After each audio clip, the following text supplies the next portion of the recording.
जय Swaminarayan. Good morning students, कैसे हो आप सब लोग। आशा करती हूँ आप सब लोग अच्छे होंगे और स्वस्थ होंगे। आज बच्चों में प्रीति कंसल, आत्मा ग्रीन स्कूल, जाडेश्वर भरोसे आज आपको लेसन 12 की टेक्सटुअल एक्सरसाइज के बारे में मैं आपको बताऊंगी और उसके क्वेश्चन आंसर्स भी मैं आपको कराती हूँ। आज आपका जैसे कि हमारा लेसन प्रीवियस क्लास में मैंने आपको लेसन कराया था दक्षिण अफ्रीका में गांधीगिरी।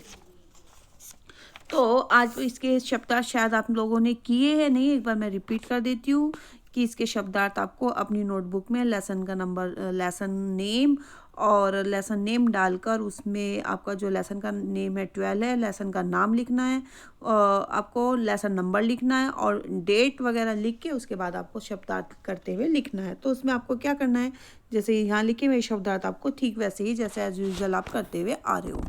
तो मैं एक बार आपको बता देती हूँ शब्दार्थ। दकियानूसी पुराने विचारों वाली, दीवानगिरी कचहरी में पैरवी करना। दीवानगिरी होता है कि जो कचहरी होती है जहाँ पर वकील, जजेस वगैरह सब लोग होते हैं और वहाँ पर केस आते हैं। जैसे सपोज कोई चोरी का केस है, कोई फ्रॉड का केस है, कोई किसी का मर्डर का केस है, इन सब तरह के केसेस आते हैं। उसमें दो पक्ष होते हैं, एक पक्ष का होता है, एक विपक्ष होता है और दो वकील होते हैं। कोई अच्छे लोग के लिए लड़ता है, कोई बुरे लोगों के लिए लड़ता है। दोनों में केसेस में दोनों आपस में बातें करते हैं, डिस्कशन होता है, प्रूफ किए जाते हैं, प्रूफ दिए जाते हैं और बताया जाता है कि इसने ये कार्य किया है, इसने ये नहीं किया है। तो वो पैरवी करना होता है, कचहरी में पैरवी करना किसकी, कि आपका जो क्लाइंट है, आपका जो कैंडिडेट है, चाहे वो आपका फेवर में है या अनफेवर में, मीन्स कि वो उसने वो काम किया है या नहीं किया है। सपोज किसी ने चोरी की है तो मैंने लगाया कि एक्स ने चोरी की है और वो एक्स बोल रहा है कि नहीं मैंने चोरी नहीं की, ये मुझे प्रीति मैडम मेरे पर गलत इल्ज़ाम लगा रही हैं। तो मैं बोलती हूँ नहीं ये झूठ बोल रहा है, वो बोलेंगे कि ये मैडम झूठ बोल रही है। तो उस कंडीशन में मैंने एक्स के ऊपर केस कर दिया कि मैंने ये बोल दिया उनको कि ये फला फला एक्स पर्सन मेरे साथ चीट कर रहा है और ये झूठ बोल रहा है और ये ऐसे ऐसे ये धारा के तहत इसके ऊपर हमने डाल दिया। अब केस डाल दिया, उसने भी कोई एक वकील हायर किया और मैंने भी एक वकील हायर किया। वकील हायर करने पे तो उन दोनों के वकील जो हैं, मैं भी कोर्ट में जाती हूँ और वो एक्स पर्सन भी कोर्ट में जाता है। अब उन दोनों के जो वकील हैं वो अपनी दलीलें देते हैं, वो पैरवी करते हैं, वो पूरा प्रूफ इकट्ठे करते हैं कि ये एक्स पर्सन ने जब चोरी की थी, जब ये एक्स पर्सन कहाँ पे था और ये प्रीति मैडम कहाँ पे थी जब चोरी हुई, तो क्या टाइम था, कोई नियर बाई था या नहीं था, क्या क्या सामान गया था। इस तरह से वो पैरवी करते हैं और पैरवी करते हुए प्रूफ दिखाते हुए जजेस को, जब जजेस ये समझ लेता है कि हाँ ये पर्सन सही बोल रहा है और ये पर्सन झूठ बोल रहा है, तब फिर वो अपना डिसीजन सुनाते हैं। कभी कभी वैसे तो काफ़ी हद तक जो जजेस रिजल्ट सुनाते हैं वो बहुत हद तक सही होते हैं, लेकिन कभी कभी जजेस से भी गलती हो जाती है और वो जो बैड मैन है उसको सज़ा नहीं मिलती है और जो गुड पर्सन है उसको सज़ा मिल जाती है। कभी कभी ऐसा भी होता है और कभी कभी बिल्कुल क्लियर डिसीजन होता है, बिल्कुल नीट एंड क्लीन होता है। जो दोषी है उसको ही सज़ा मिलती है और जो निर्दोष है उसको सज़ा नहीं मिलती है। तो इस तरह से कचहरी में पैरवी करना, तो कचहरी में पैरवी करना तो उसको क्या कहते हैं, दीवानगिरी। न्योता, निमंत्रण और अगवानी, एक मिनट, हाँ, अगवानी आने पर स्वागत करना। जब कोई आता है तो उसके स्वागत करते हैं। जैसे अगवानी जब हम कहीं शादी वगैरह में जाते हैं या हमारे घर पे भी कोई आता है वेलकम करने के लिए, जब कोई हमारे घर आता है तब भी हम सब लोग खड़े होकर उनका वेलकम करते हैं, तो उसको कहते हैं आने पर स्वागत करना। अपेक्षित, उचित, शिक्षा, आवश्यकता, तादाद, संख्या, खिताब, उपाधि, दुभाषिया, जो दो भाषाएं बोल सकता हो, जो दो भाषाएं जानता हो।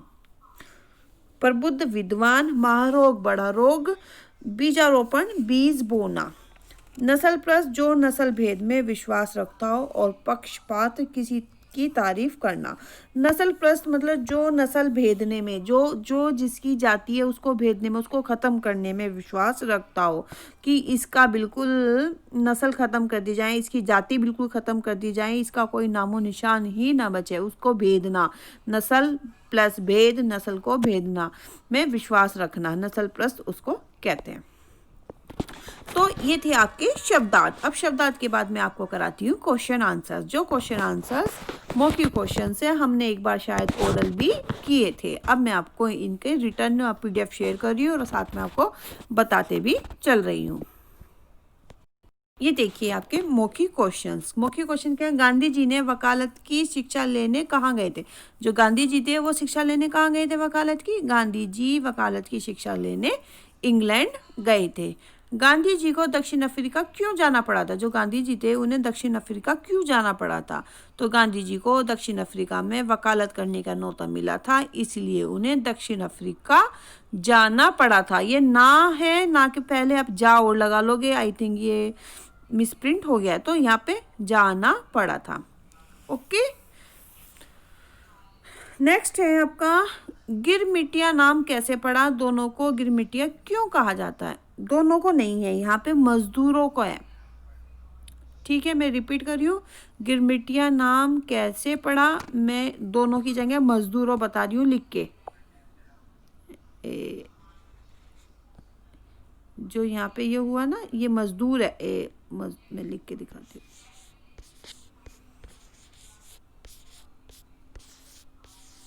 मजदूरों, ठीक है, मजदूरों को गिरमिटिया क्यों कहा जाता था?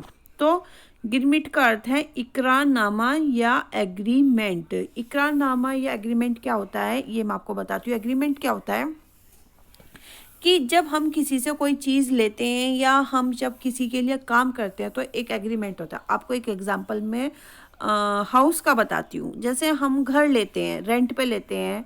आप सपोज करो गौरव ओनर है, कोई ओनर है, गौरव ओनर है और मैं रेंटर हूँ। मैं रेंट मतलब मुझे रेंट पे घर चाहिए, तो मैं गौरव के यहाँ जाती हूँ, बोलती हूँ कि सर मुझे ऐसे ऐसे घर चाहिए और मुझे उनका घर पसंद आ जाता है। तो बोलते हैं कि हाँ ठीक है, घर पसंद आ गया तो आप मुझे रेंट पे चाहिए। तो बोले कि एग्रीमेंट चाहिए, एग्रीमेंट बनवा लो। तो जो एग्रीमेंट बनता है, अगर हाउस आप अगर ले रहे हो, सपोज भरूच में ही हम अगर घर ले रहे हैं रेंट से, तो 11 मंथ्स का एग्रीमेंट बनता है। 1 ईयर का एग्रीमेंट नहीं बनता, 11 मंथ्स का एग्रीमेंट बनता है। फिर अगर हमें आगे वो कंटिन्यू करना है घर, तो फिर जब वो 12 मंथ्स आएगा उसमें फिर एग्रीमेंट बनेगा, तो फिर अगले नेक्स्ट ईयर के लिए फिर 11 मंथ्स का एग्रीमेंट बनता है। तो वो 11 मंथ्स में अब जो वो एग्रीमेंट बनता है, उस एग्रीमेंट में कुछ रूल्स एंड कंडीशंस लिखी हुई होती हैं कि आपने, हम जब अब घर दे रहे हैं तो इस घर में 4 फैंस हैं, 4 लाइट्स हैं और क्या कहते हैं गैस पाइपलाइन है, इसमें ये वुडन वर्क हुआ हुआ है, ये सब चीज़ें लिखी हुई होती हैं। तो जब आप घर वैकेंट करोगे, जब घर आप खाली करोगे, तब ये चीज़ें इसी कंडीशन में होनी चाहिए। ये सही है, हमने वॉल पे ये पेंट कराया है, हमने फ्लोर वुडन फ्लोर है हमारा मतलब जो भी चीज़ें उसमें मेंशन की जाती है। फिर आपका एवरी ईयर 10% रेंट बढ़ेगा आपका, ये सब चीज़ें कंडीशंस लिखी हुई होती हैं। अब वे कंडीशन जो लिखी हुई होती हैं, वो कंडीशन एज ए रेंटर मैं हूँ, तो मुझे अगर वो पसंद है तो वो एग्रीमेंट में साइन करती हूँ, और अगर मुझे वो एग्रीमेंट नहीं है तो वो मैं नहीं, क्योंकि मुझे फिर उन्हीं रूल्स के अकॉर्डिंग मुझे वो रूल्स फॉलो करने पड़ेंगे। मैं उसमें ऑब्जेक्शंस नहीं कर सकती, मैं उसके विरुद्ध कोई कार्य नहीं कर सकती। ये तो एक ओनर का, एक रेंटर का, एक घर का आपका एग्रीमेंट में बता दूँ। ठीक वैसे ही दुकान का होता है। दुकानों का कैसा एग्रीमेंट होता है कि सपोज मैंने दुकान पे किराए पे दुकान ली है, या मैंने कोई हॉस्पिटल लिया है, कोई बिल्डिंग ली है, कुछ भी है, वो रेंट पे ली जाती है। ठीक है, वो रेंट पे हो गई। वो आपका 2 ईयर्स के लिए, 4 ईयर्स के लिए, 1 ईयर्स के लिए ऐसा भी एग्रीमेंट होता है। ठीक है, ये आपके दुकानों के लिए, बिल्डिंग से। अब आता है आपका एग्रीमेंट, मज़दूरों के लिए भी एग्रीमेंट होता है।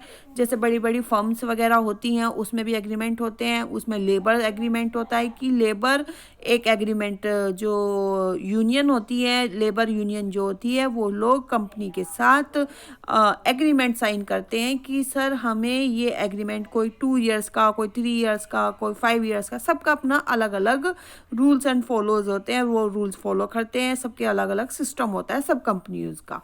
तो सब कंपनीज 1 साल के लिए, 2 साल के लिए, 5 साल के लिए एग्रीमेंट साइन करती है कि ये जो मज़दूर हैं, सपोज 50 मज़दूर हैं, ये 50 मज़दूर अगले 5 साल के लिए इस कंपनी के लिए काम करेंगे। उसमें क्या क्या मेंशन करते हैं कि इसमें ये सैलरी भी इनकी इतनी होगी, इन्हें 2 टाइम का खाना मिलेगा, इन्हें चाय भी मिलेगी, इन्हें क्या कहते हैं आने जाने की कन्वेंस भी मिलेगी। इनका 3 साल तक अगर जो जिस सैलरी पे वो हैं, कुछ कंपनी उनको महंगाई भत्ता देती है, सैलरी इंक्रीज़ करती है, या उनकी पहले ही इतनी इंक्रीज़ कर दी जाती है कि 3 साल तक, 5 साल तक कोई उनका इंक्रीमेंट नहीं होगा। और उनको फैसिलिटीज़ भी दी जाती हैं कि सपोज़ उनको ये फैसिलिटी है कि आपको ट्रांसपोर्ट की फैसिलिटीज़ आ रही है या एजुकेशन की फैसिलिटी दी जा रही है, ये सब चीज़ें भी उसमें मेंशन होती है। ठीक है, तो वो इसी तरह से जो वहाँ पे लोग थे, कहाँ पे, दक्षिण अफ्रीका में जो भारतीय लोग थे, उन लोगों ने भी वैसे ही एग्रीमेंट साइन किया था। किनसे? अंग्रेजों से। जो अंग्रेज थे, उन अंग्रेजों ने उसमें अपने रूल और रेगुलेशन लगा रखी थी कि वहाँ पे वो उन लोगों को मिसबिहेव भी करते थे, अच्छे से बात भी नहीं करते थे, उन्हें वो फैसिलिटीज़ भी नहीं देते थे। लेकिन वो गरीब मजदूर थे, तो उन्होंने वो एग्रीमेंट 5 साल के लिए एग्रीमेंट किया हुआ था। तो वो एग्रीमेंट से तो वो धीरे धीरे गिरमिट बन गया। ठीक है, एग्रीमेंट से क्या बन गया? गिरमिट। अब जो उस गिरमिट को फॉलो करने वाले हैं, जो उस गिरमिट से पे आए मजदूर जो काम कर रहे हैं, तो उनको क्या कह दिया? गिरमिटिया। जैसे भारत से आए तो भारतीय, यूरोप से आए तो यूरोपियन, अमेरिका से तो अमेरिकन, तो जापान से है तो जापानीज। तो वैसे ही जो गिरमिट है, तो गिरमिट में काम करने वाले तो क्या हुए? गिरमिटिया। ये आपका हुआ। तो ये मैंने कहा था, गिरमिट का अर्थ है इकरारनामा या एग्रीमेंट, और एग्रीमेंट से बिगड़कर बोलचाल में वहाँ पर की भाषा में क्या बन गया? गिरमिट बन गया। और गिरमिट या गिरमिट पर या गिरमिट या एग्रीमेंट पर आए मजदूर, जो गिरमिट या एग्रीमेंट पर आए हुए जो मजदूर हैं, क्या कहलाने लगे? गिरमिटिया कहलाने लगे। ओके, नेक्स्ट है, गांधी जी को कुली बैरिस्टर क्यों कहा गया? जो गांधी जी है, उन्हें कुली बैरिस्टर क्यों कहा गया?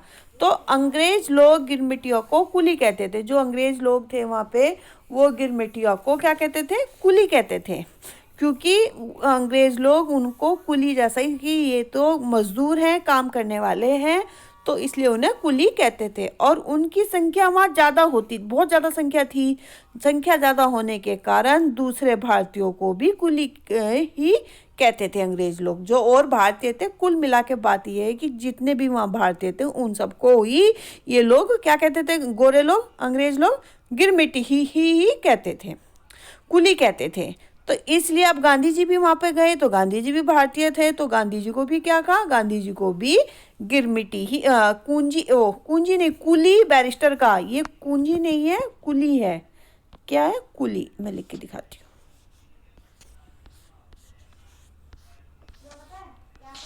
ये है कुली, कुली बैरिस्टर कहा गया।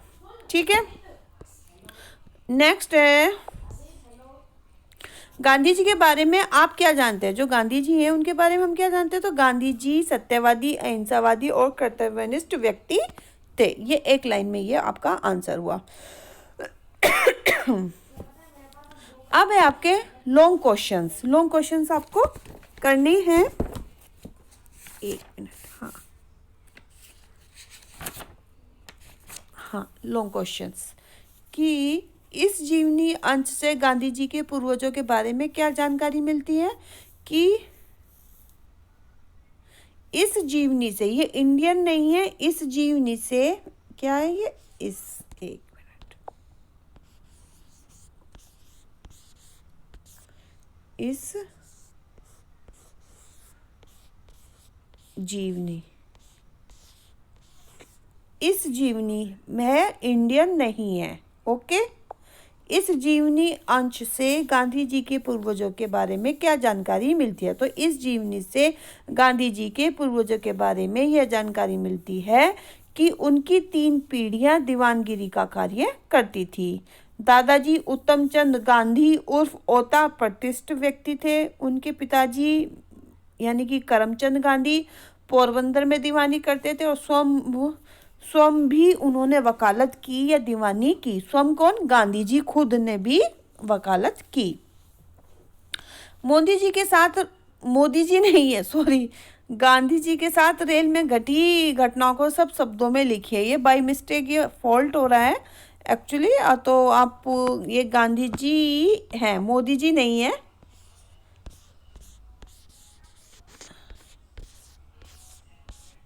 गांधी जी है, ठीक है। गांधी जी के साथ रेल में घटी घटनाओं को अपने शब्दों में लिखिए। तो ट्रेन में ये जो क्वेश्चन है ये मैंने नहीं लिखा है, ये आप खुद लिखोगे सो दैट कि अपने शब्दों में आपको लिखना है। तो सब बच्चे अलग अलग सोचते हैं, मैं अलग सोचती हूँ, आप अलग सोचते हो, सब लोग अलग अलग सोचते हैं। तो आपको क्या करना है, ये क्वेश्चंस आपको खुद करना है। ट्रेन में अपमानित होने के बाद गांधी जी ने क्या किया? जब ट्रेन में अपमानित हुए, एक मिनट, हाँ, जब ट्रेन में अपमानित होने के बाद गांधी जी ने क्या किया? तो ट्रेन में अपमानित होने के बाद गांधी जी ने यह निश्चय किया कि दक्षिण अफ्रीका सरकार की इस रंगभेद की नीति का विरोध करेंगे और अन्यायपूर्ण कानूनों का विरोध करके यहाँ रह रहे भारतीय नागरिकों को अधिकार दिलाएंगे। ठीक है। नेक्स्ट है क्वेश्चन नंबर 4, गांधी जी ने रंगभेद को महारोग की संज्ञा क्यों दी? तो गांधी जी ने रंगभेद को महारोगी की संज्ञा इसलिए दी क्योंकि अंग्रेज लोग भारतीय लोगों के साथ रंग देखकर अर्थात काला गोरा जैसा व्यवहार करते थे, कि जो काले हैं उनके साथ बुरा व्यवहार, जो गोरे हैं उनके साथ अच्छा व्यवहार करते थे। ऐसा क्यों हुआ? क्वेश्चन नंबर 5 है कि अपने अपने गिरोह बनाकर बैठ गए। ऐसा इसलिए हुआ क्योंकि भारतीय लोगों पर अंग्रेज अत्याचार करते थे। ये क्या है?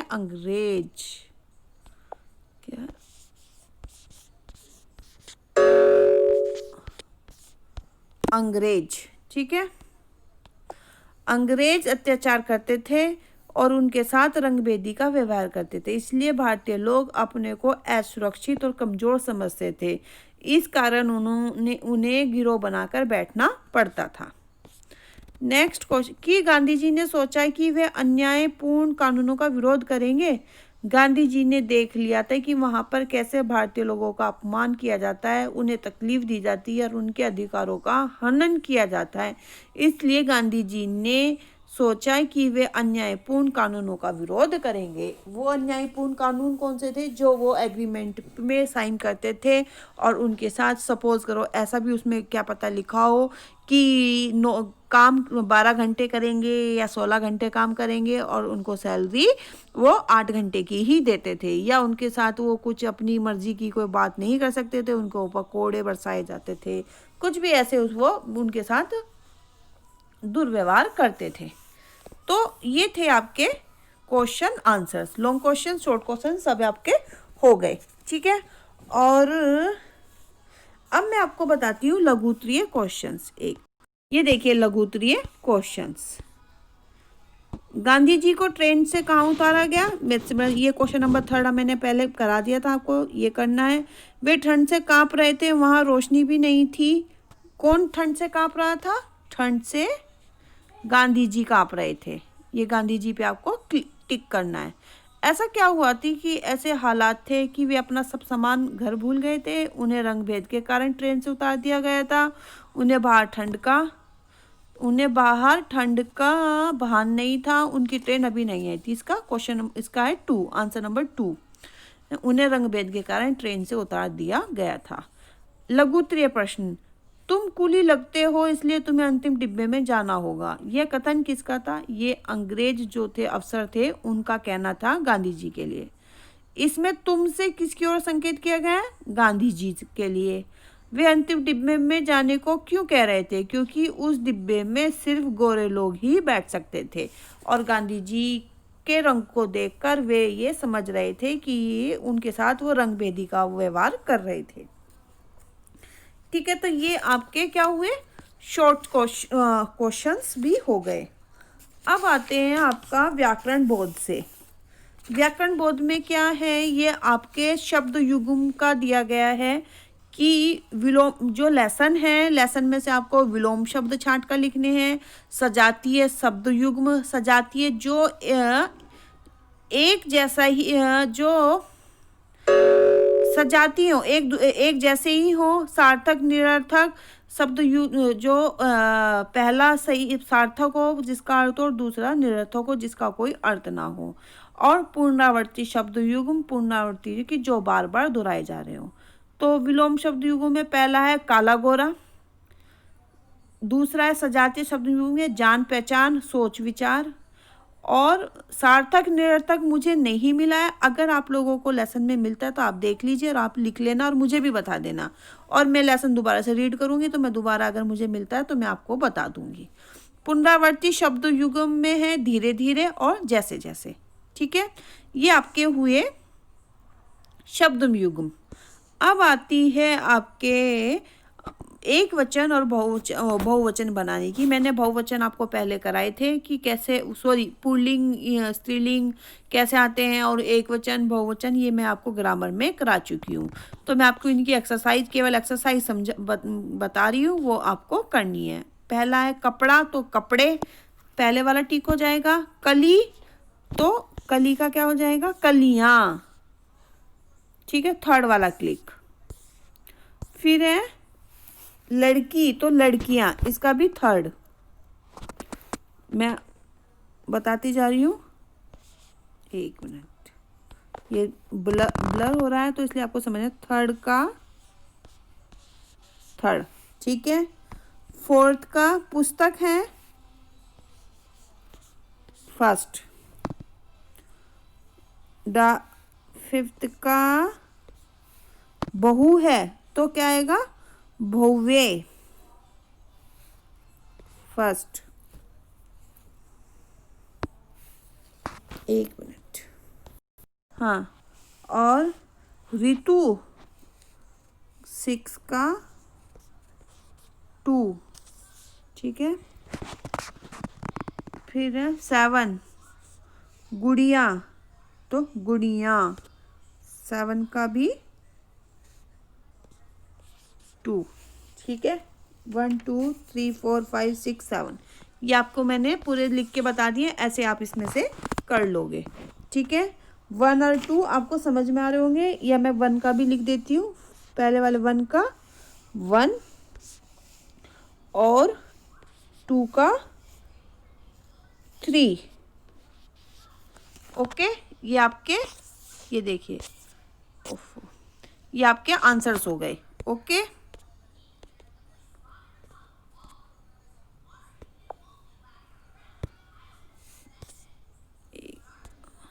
ठीक है। तो नेक्स्ट है अब आपका रेखांकित शब्दों का विलोम शब्दों में प्रयोग कर पुनः वाक्य लिखिए। अब आपको इनके विलोम शब्द आपको लिखने हैं। ठीक है, किनके विलोम शब्द लिखने हैं आपको, जैसे सरल का क्या होगा, कठिन, ये लिखा हुआ है, ये समझ में आ रहा होगा आपको। रावण का एक दयालु राजा था, तो दयालु का निर्दयी, देशद्रोही देशभक्त, लिखित मौखिक, कायर बहादुर, मीठे कड़वे। ओके, तो ये आपको विलोम शब्द लिखने हैं, ये आप ऐसे कॉपी कर कर अपनी इसमें लिख लेना टेक्स्ट बुक में। तो आपकी ये आज ये लेसन भी और टेक्स्ट एक्सरसाइज भी सब कंप्लीट हो गई है, तो ये वर्क आप लोग कंप्लीट कर लेना। नेक्स्ट क्लास में हम अपना नेक्स्ट लेसन स्टार्ट होगा, तो नेक्स्ट लेसन स्टार्ट करेंगे या ग्रामर से करेंगे वो मैं आपको नेक्स्ट क्लास में ही बताऊंगी। ठीक है बच्चों, तो ओके बच्चों, bye, take care, stay home, stay safe.